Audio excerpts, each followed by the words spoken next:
My name is Michael Harvey, and I hear you want to learn about Shavuot. Well, I think that's wonderful, and I'm more than happy to provide a basic idea of what Shavuot is. Shavuot occurs approximately 50 days after Passover, after Pesach. In between Passover and Shavuot are 49 days in which Jews count the Omer.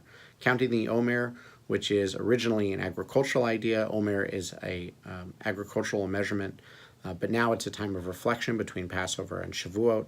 When Shavuot comes on the 50th day, Shavuot, by the way, in Hebrew means weeks. These are the weeks in between that we speak about. When Shavuot occurs, this is the day where Jews around the world celebrate the moment of collective revelation when God provided the Torah to the Israelites at the base of Mount Sinai. This holiday, this Jewish holiday, certainly people feel a connection between Shavuot and Pentecost. Pentecost, which is Greek for 50, means exactly the same thing. It occurs 50 days after Passover.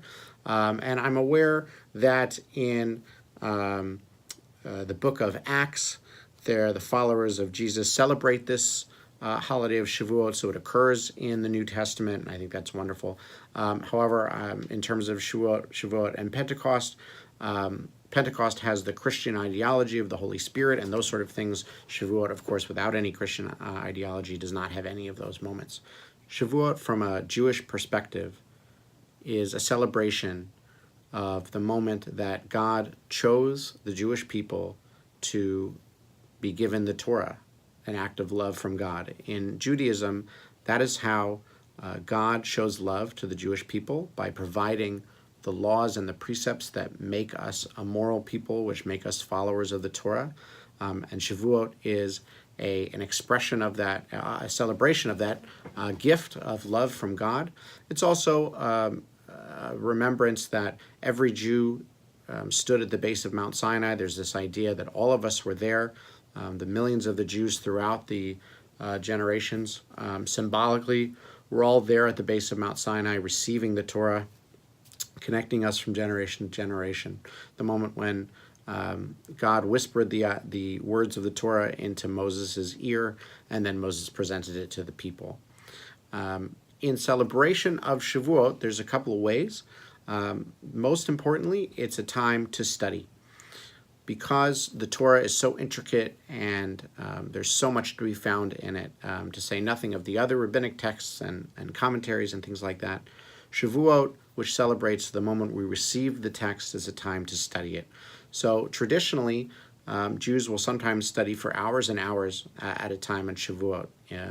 In certain denominations, and certainly in Israel, it begins at night and goes right up into the morning. That's a exercise I've been proud to partake in Israel, to stay up all night studying. Here at Temple Israel, we usually put together a few hours of study of difficult things to try and pull things out of the text and make sure people understand. So it's a time really for some serious education, and that's one way that we express appreciation for the Torah. The other thing is there's a custom about eating sweet things on Shavuot. You might see that there's cheesecake or ice cream or these sort of things.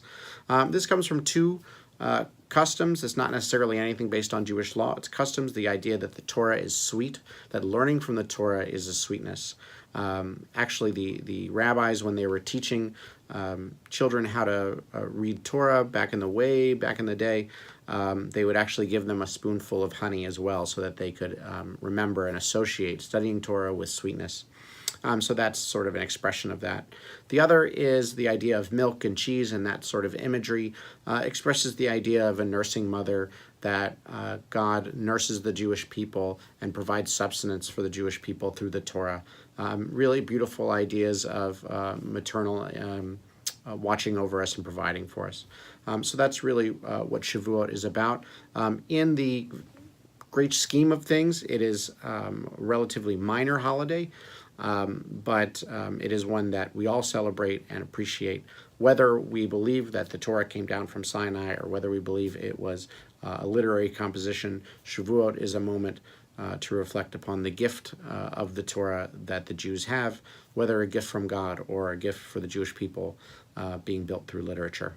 So I hope that this was helpful, and I look forward to any questions you might have. Please feel free to email me as we study together. Thank you.